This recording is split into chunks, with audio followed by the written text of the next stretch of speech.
the large, aggressive and imposing face of the new Ford Ranger bakkie. And by new, I'm talking about the new version that was launched late last year in South Africa. Proudly made in South Africa as well, and exported to about 150 different countries throughout the world. This is the bakkie that really took on the Toyota Hilux late last year, and during the whole of last year, in fact, in the South African bakkie wars. And a very, very close fight it was until Toyota launched the new version of the Hilux about a month ago. So very close, and a very close second place to the Hilux for the whole of last year. As you can see, this is the double cab 4x4 version, and it's the 2.2 litre 4-cylinder diesel 6-speed manual that we have on test right now. Priced at 485,900 Rand, puts out 118 kilowatts and 365 Newton meters of torque from this engine. Let's take a look. What's it like on the inside? Of course, another advantage of the double cab is you do have a nice sized load bay at the back as well, with your leaf spring rear suspension to take up to about 3/4 of a ton on the back of this bakkie. Behind the wheel of the Ranger double cab, it's so car-like in the cabin that it's actually quite amazing. And it has, although unladen, you do feel a little bit, it really has a car-like ride from this vehicle. So it's not like bakkies of the old days, that's for certain.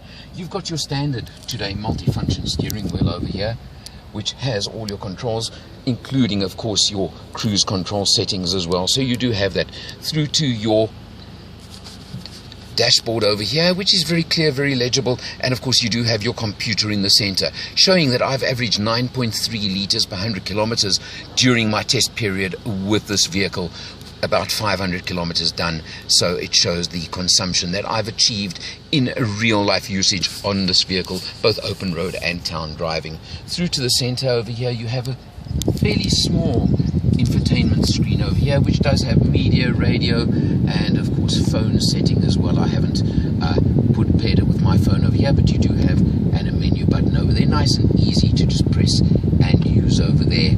So very, very simple to use. Down to your full air conditioning system over here, very useful, very effective, and very nice to work with. Interesting as well is there are two 12-volt power sockets over here just in front of the gear lever, so you do have those to use as well. Talking about the gear lever, of course, it is a 6-speed manual transmission, and well, the clutch is bakkie-like, a little bit heavy, but certainly not unpleasant and very easy to use. We come down to over here, and this of course is the crux of the 4-wheel drive, is you just have a rotary knob over here, which you can turn from 2 high to 4 high, and there goes your 4 low as well. As simple as that. You just flick the switch and you change modes, as easy as that. Next to it you have 3 buttons over here. That's your traction control, your diff lock, and your hill descent control system over here, which is actually very interesting because you use that and you can adjust your speed with the hill descent control using your cruise control buttons. I used it on the launch run of these bakkies, going down a pretty steep mountainside, and let me tell you, it worked very simply, very nicely, and very effectively. You've also got a very nice center cubby and armrest over here, a double level, so you do have, as I mentioned earlier, lots of creature comforts in this vehicle as well. Let's take a look what it's like in the back seat of this double cab.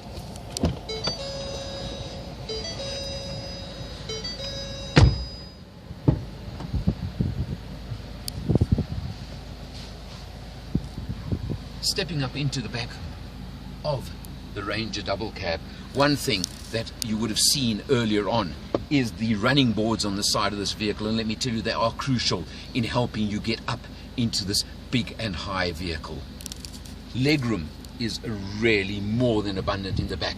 It used to be a complaint about lots of double cab bakkies in the old days, and in the past they've certainly addressed that, and I've driven this vehicle a couple of times with 4 adults, 2 in the back, and they have commented and complimented this vehicle on its extreme comfort in the back seat and a very comfortable ride as well. So really no complaints in that sense.